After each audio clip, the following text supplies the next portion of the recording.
déjame saludar a mi buen amigo Jesús Lemus. Jesús Lemus es autor de muchos de los libros que nos van contando la historia que pocos se atreven a contar. Autor recientemente de El Licenciado. Mi querido Jesús Lemus, ¿cómo estás? Te mando un abrazo. Mi querido Vicente, gusto saludarte. Un saludo también para Toño. Con el gusto siempre de estar aquí contigo para platicar el tema del día que haya que desahogar. Mi querido Vicente, ahora que hay tantos y que, bueno, surge a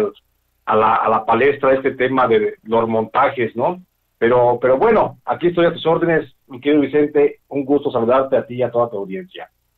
Oye, mi querido Jesús, me imagino que ha de significar una mentada de madre que tenga los reflectores y que de alguna manera siga dedicándose a esto, un personaje tan nefasto como Carlos Loret de Mola, cuando hay periodistas como tú que han pagado con cárcel, con persecución, incluso que han amenazado se ha amenazado su vida por decir la verdad,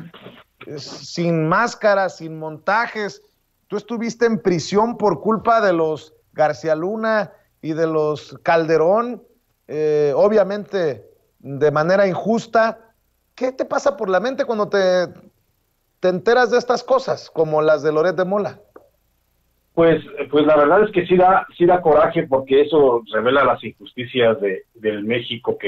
en el que vivimos, y el México que todavía, bueno, se intenta recomponer en este momento, pero que todavía tiene sus tirlangas por todos lados y que no encontramos cómo se pueda recomponer esto. Y vemos concretamente, mi querido Vicente, en el aspecto periodístico, lo injusto, lo apasionante que es este oficio. Tú no me vas a dejar mentir, pero también lo injusto que es en algunos momentos, porque como tú bien dices, en México no nada más yo ni tú, somos muchos, somos cientos, tal vez miles de periodistas los que hemos tenido que pagar de alguna o de otra forma el ejercer nuestro derecho a la labor informativa, frente a otro grupito, un grupúsculo de selectas personas beneficiados del sistema que, bueno, con todos los reflectores, todo el dinero, se han posicionado como los periodistas de México, cuando en realidad no es eso, ¿no? Tú bien lo dices, nos ha tocado pagar pues con cuerpo prácticamente, ejercer esta labor, y eso es lo que realmente encabrona, lo que molesta. Y ahorita que mencionabas precisamente a este personaje,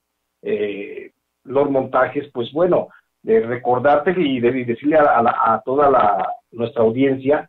que hay un sitio que hice exprofeso ahora que estaba haciendo El Licenciado, y con el apoyo de HarperCollins hicimos un sitio web que se llama El Licenciado, www.ellicenciado.mx, en donde justamente ahí, mi querido Vicente, están muchas de las facturas que cobró Televisa, donde se detallan. Ahí están los documentos, no hay de que me lo dijeron, de que me lo contaron. Ahí están los documentos de cuánto era lo que cobraba Televisa por los programas de Loret de Mola para que se hiciera ese mítico actuar del gobierno federal contra el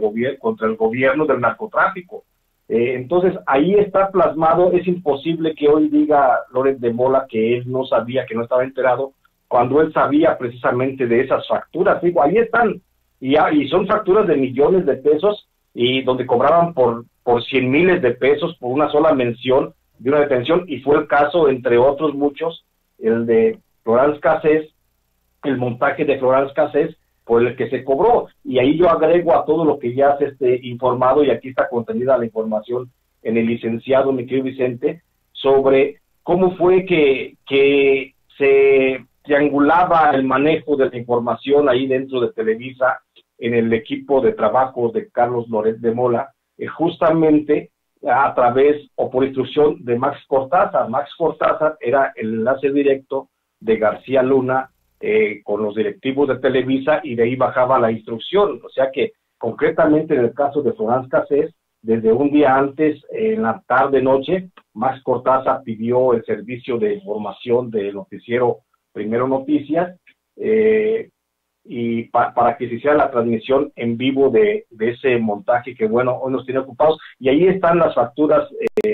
concretamente, muy bien, muy claramente mostradas, de cuánto cobró Televisa, y por supuesto de cuánto fue la participación económica de Loret de Mola en este caso, que hoy dice que no sabe, bueno, o sea, a lo mejor no sabía de dónde venían los ingresos, pues, será pues que uno, mi querido Vicente, como pobre que es y como jodido que está, pues sabes perfectamente cuando te pagan los 100, los 200 pesos por la nota, de dónde viene, ¿no? Pero Claro. no creo que él no haya sabido de dónde venían los millones de pesos que le correspondían por comisión por hacer este tipo de trabajos. Pero te digo, ahí están las evidencias y ahí están para que las refute cuando las quieran refutar. Pues yo por eso digo, cualquiera que sea el panorama, si Loret de Mola sabía de los millones o no sabía y Televisa era la que cobraba, pues lo mismo da, en el sentido de que Televisa sigue gozando de muchos millones de la publicidad oficial, algo que yo repudio, y Loret de Mola se sigue haciendo la víctima. Oye, mi querido Jesús Lemus, déjame comentarte algunas declaraciones en torno al general Cienfuegos y me das tu opinión. Dice Marcelo Ebrard, el secretario de Relaciones Exteriores, que México expresó su descontento a Estados Unidos por no haber informado del caso Cienfuegos, por no haber compartido información en el caso del exsecretario de la Defensa Nacional en tiempos de Peña Nieto. Señaló que ese país debió informar sobre las investigaciones que se le seguían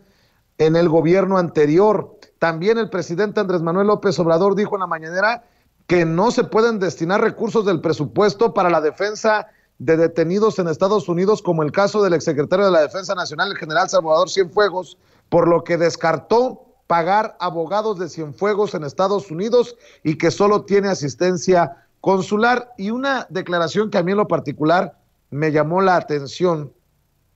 Dice el presidente Andrés Manuel López Obrador que su homólogo, el republicano Donald Trump, el presidente de Estados Unidos, le consultó si nombrar o no a los carteles de la droga como organizaciones terroristas, lo que habría permitido pues a ese país intervenir en suelo mexicano, y reveló que él mismo, o sea que Andrés Manuel López Obrador le pidió a Trump que no lo hiciera.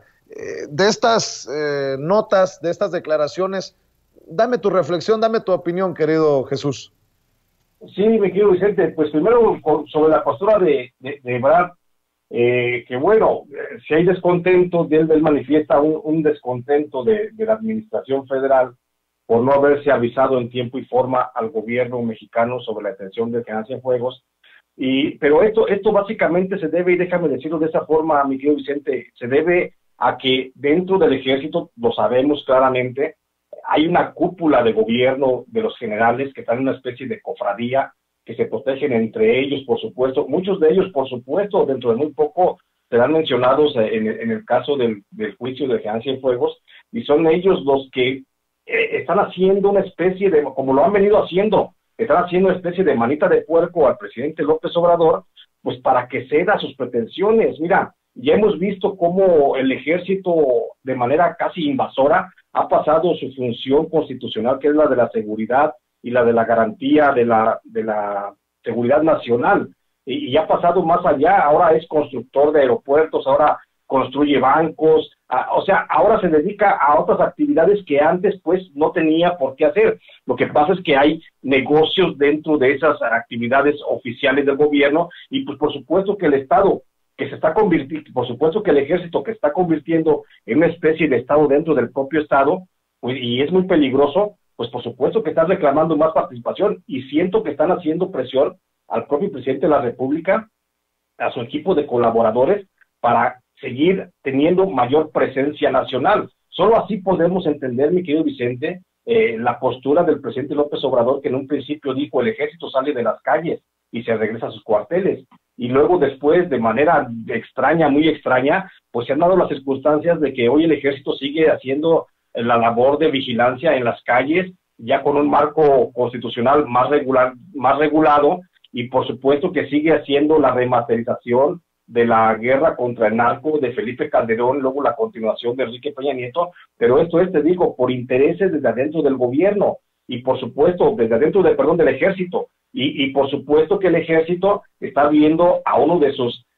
cofrades que está, pues, por supuesto, detenido y procesado allá en Estados Unidos, y quiere que opere el aparato gubernamental en defensa de este general, pues que está más que demostrado y está más que evidenciado históricamente y por términos y en términos periodísticos su relación con el narcotráfico. Yo siento que por ahí puede ser que están haciéndole presión y por eso la postura de Marcelo Ebrard, que manifiesta un descontento del gobierno mexicano por la secrecía con que se llevó la investigación contra el general Cienfuegos. Pero en realidad yo siento, mi querido Vicente, que es un manejo, es una posición política que está manejando el propio ejército mexicano.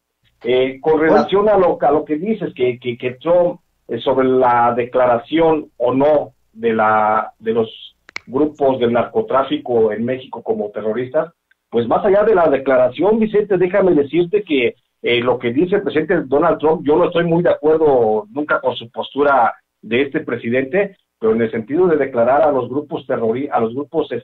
narcotraficantes de México como terroristas, pues tiene mucho sentido. O sea, quienes vivimos en México, quienes sabemos de esa cercanía, quienes vemos cómo se mueve el narcotráfico, entendemos plenamente que han pasado la actividad ilícita del trasiego de drogas y de la aplicación de una delincuencia organizada o un crimen organizado, como tú quieras, para convertirse realmente en grupos terroristas, porque cada vez hay grupos en México, pues que aparte de que tienen el poderío económico y el poderío bélico y por supuesto la cantidad de elementos para ejecutar acciones de terror contra la población, pues también cada vez se está cimentando el elemento que faltaba, que es el principio ideológico. Ahora las organizaciones criminales ya no nada más son grupos u hordas que se reunían para delinquir y trasegar drogas y hacer negocios ilícitos, no. Ahora también hay principios ideológicos fundamentados en estas organizaciones,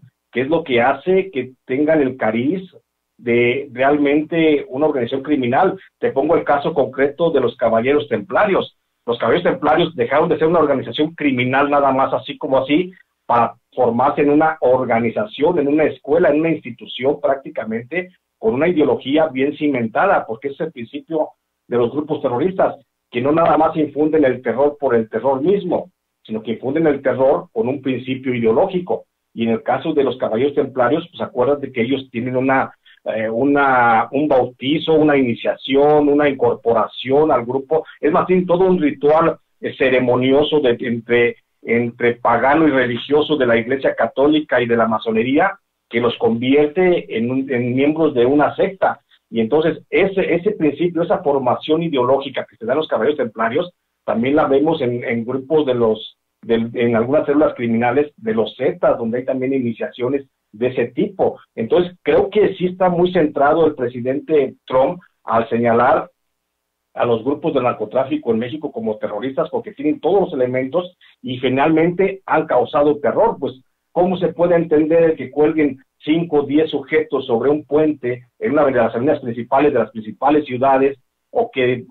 decapiten en videos y los distribuyan en redes sociales? ¿Cómo se puede pensar eso, mi querido Vicente, si no es para generar el terror? Entonces creo que sí está centrado el presidente Trump en el sentido de declarar terroristas, y yo pienso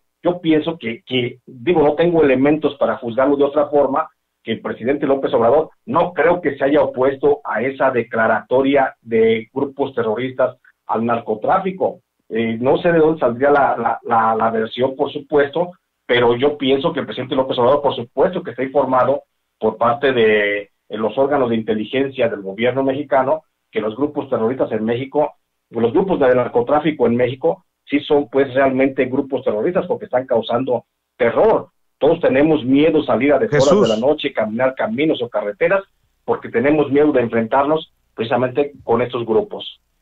Pero Jesús, es el propio presidente Andrés Manuel López Obrador en la mañanera quien señala que él le pidió a Donald Trump, por las repercusiones que puede tener una declaratoria de ese tipo, que no se declarara como terroristas a los grupos del narcotráfico, nada más para aclarar, ¿no? Perdón, lo que pasa es que hoy sí me perdí la mañanera, como no tengo el internet ahorita en estos momentos, y hoy sí me perdí la mañanera, no supe exactamente dónde. Pues sin duda alguna el presidente, yo creo que está viendo, como en todos los casos, está viendo por el bienestar, la tranquilidad y la pacificación del país, está viendo por un país pues armonizado prácticamente, y lo que menos necesita ahorita México en este momento Eso sería justamente una declaratoria de este tipo, que a esto nos agregaran que en México tiene la misma cantidad de cárteles, son grupos terroristas. Entonces hablamos por lo menos de que México tendría 14 cárteles o 14 grupos terroristas, peor que Irak, peor que Afganistán, peor que Líbano, por ejemplo. Entonces eso sería una situación que vendría a darle al traste a la economía nacional con las inversiones extranjeras. Yo lo veo desde ese sentido del presidente, que de manera política ha preferido pues mantener, por supuesto, la paz y la calma entre los mexicanos, diciendo, hey, PM, no son terroristas, el señor Trump está mal, pero sin duda alguna no creo que eso está pues muy distante de la realidad. Finalmente sí son grupos terroristas, mi querido Vicente, sí son grupos que están promocionando el terror como una forma, como una bandera para hacerse presentes en la sociedad mexicana. Oye, mi querido Jesús, déjame cambiar de tema porque esto es importantísimo. ¿Te has puesto a pensar, has analizado qué hay detrás de estas declaraciones del grupo de gobernadores de la Alianza Federalista? ¿Cuáles serían las razones de los gobernadores, por ejemplo, de Aguascalientes, de Nuevo León, de Michoacán, de Jalisco, que quieren romper el pacto federal? Y te lo pregunto porque el secretario de Hacienda, Arturo Herrera, básicamente dijo que el pacto fiscal, el actual pacto fiscal, es de tiempos de Calderón y lo aprobó el PAN, y que le da causa sorpresa que ahora cuestionen, y con justa razón. ¿Qué hay detrás de todo esto, Jesús? Mi querido Vicente, fíjate que ese tema, y yo coincido prácticamente con lo que señalaba ahorita Mario, el presidente nacional del PAN, Mario Delgado, que es el grupo de la ultraderecha que está reaccionando y está buscando miles de pretextos de alguna forma para tratar de resquebrajar más el país, que no lo pudieron resquebrajar cuando fueron gobiernos, ¿no? Pero sin duda alguna la confrontación entre el gobierno federal y los gobiernos estatales que integran la llamada Alianza Federalista, que finalmente pretenden el rompimiento del pacto federal, va en aumento. Los gobernadores de Aguascalientes, Nuevo León, Jalisco, Michoacán, como tú bien dices, ya han anunciado consultas a la población de esas entidades para determinar si se lleva a cabo o no un proceso de independencia económica con relación al gobierno del presidente López Obrador. El hecho, mi querido Vicente, es histórico. Desde 1847, cuando los estados de la península de Yucatán, Campeche, Yucatán y Quintana Roo intentaron separarse del gobierno central, no se registraba un intento de esta naturaleza. Antes, en 1840, los estados de Nuevo León, Tamaulipas y Coahuila intentaron conformar la llamada República de Río Grande, te habrás de acordar, sin lograrlo. Igual que sucedió en 1835, cuando también el estado de Zacatecas hizo el mismo intento de independencia sin lograrlo. Bueno, bajo ese contexto de no empatar con la política económica del gobierno del presidente López Obrador, hoy los gobernadores Martín Orozco Sandoval de Aguascalientes, Jaime Rodríguez Calderón de Nuevo León, Silvano Aureoles Conejo de Michoacán y Enrique Alfaro Ramírez de Jalisco han comenzado un movimiento social al interior de sus estados para buscar el aval de la población a fin de materializar una separación, al menos económica, del gobierno federal. Pero Vicente, ¿qué es lo que ha motivado a estos gobernadores para revivir el espíritu separatista que históricamente ha demostrado lo inviable de este proyecto? Pues casi nada, solo la necesidad del dispendio económico y la negativa de aceptar controles más eficientes desde el gobierno federal para hacer un manejo más transparente de los recursos entregados por la federación. Y es que hasta hoy, al menos desde las administraciones de los presidentes Carlos Salinas de Gortari, Ernesto Zedillo, Vicente Fox, Felipe Calderón y Enrique Peña Nieto, los gobiernos estatales habían venido manejando de manera discrecional los recursos económicos aportados, los que se aplicaban sin ningún tipo de transparencia ni rendición de cuentas, siempre bajo la óptica particular de los gobernadores en turno. Ahora que el gobierno federal de López Obrador ha determinado que los recursos que se otorguen a los estados deben ser escrupulosamente vigilados para evitar su desvío o malversación, y a fin de que estos dineros no terminen en el peculio de algunos funcionarios o particulares, es que al menos estos 4 de los 10 gobernadores estatales de la llamada Alianza Federalista han decidido iniciar un proceso de rompimiento con el Pacto Federal. ¿Pero qué es el Pacto Federal, Vicente? Es un acuerdo entre el gobierno federal y los gobiernos estatales que data desde 1824, en el que fue concebido para promover el desarrollo equitativo de todos los miembros de la federación, todos los estados, a través de la redistribución equitativa de recursos económicos, en el que el gobierno federal y los de los estados asumían corresponsablemente acciones y programas que permitían mitigar la disparidad en el desarrollo de todos los mexicanos. A decir de los 4 gobernadores que han iniciado el movimiento separatista, la política de control transparente de los recursos que propone el presidente López Obrador atenta contra el derecho al libre manejo de los fondos aportados por la federación a los gobiernos locales,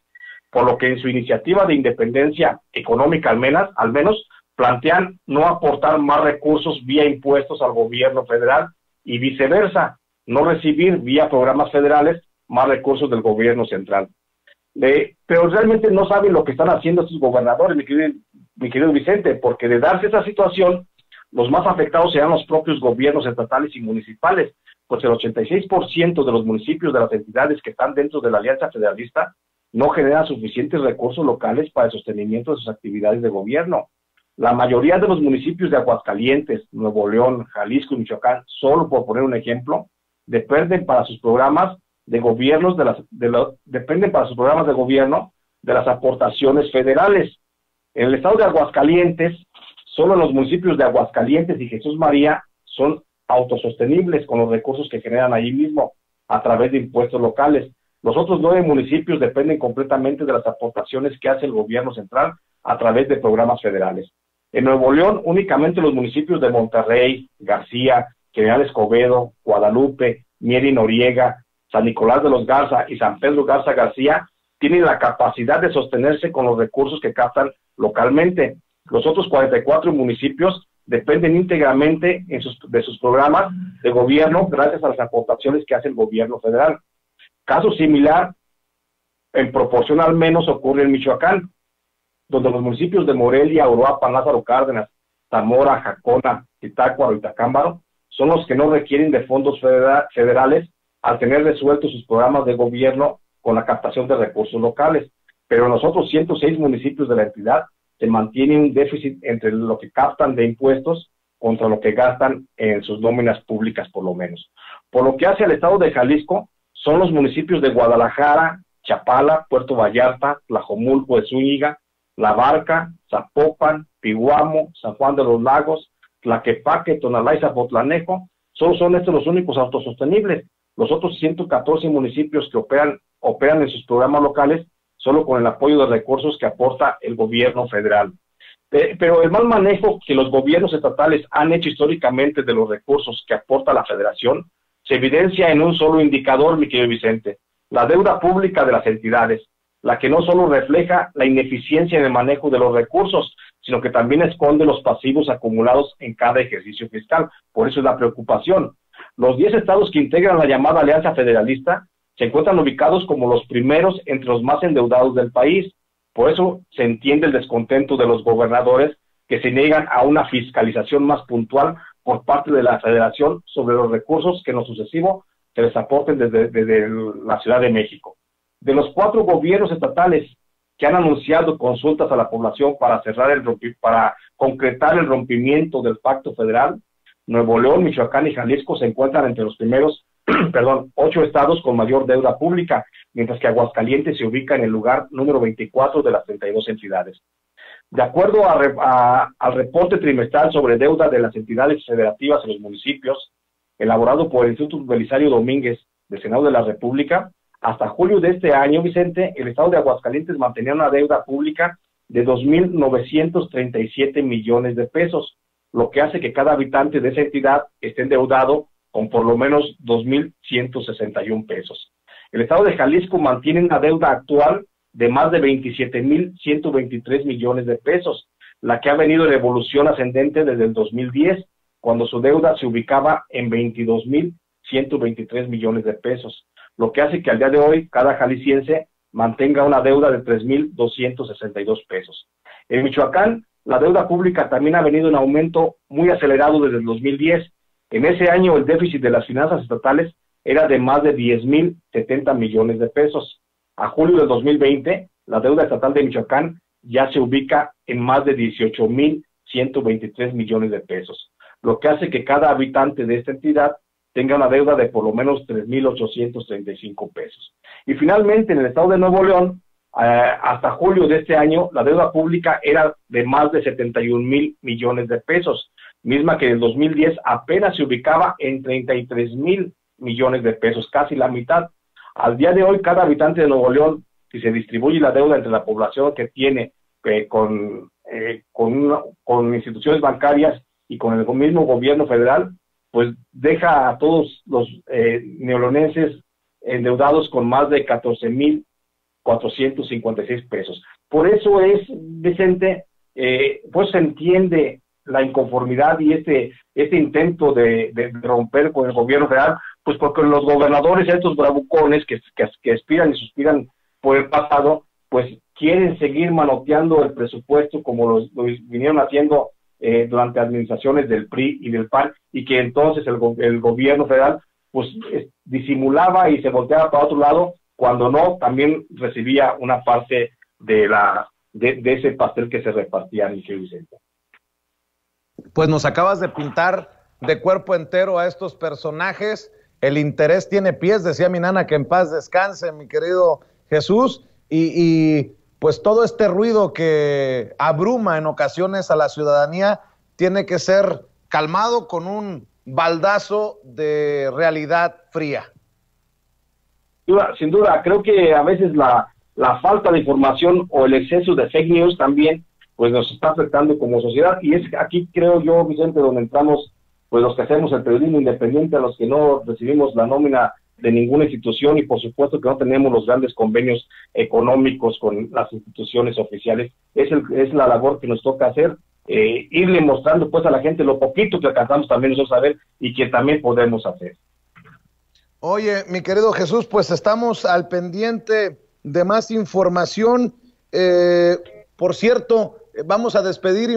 pidiéndole a la gente que te apoye en tus espacios independientes, Jesús.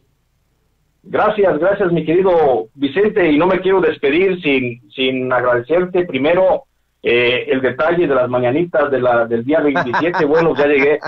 a los 50, ya me siento así viejo, mi querido Vicente, pero con muchas ganas de seguir trabajando y muy agradecido por tanto amor, tanto cariño que me han brindado aquí en Sin Censura, tanto tú como toda nuestra audiencia que me escribe y me manda mensajes y me mantiene ahí muy pegado, siempre en contacto con ellos, cosa que agradezco siempre. Y decirte, bueno, que ya llegará el momento, por supuesto, deja que pase la pandemia, hay que destapar unas buenas botellas de mezcal y vamos haciendo una fiesta en la playa, mi querido Vicente. Así es de que ahí estamos al pendiente, te agradezco mucho el detalle y estoy a tus órdenes siempre.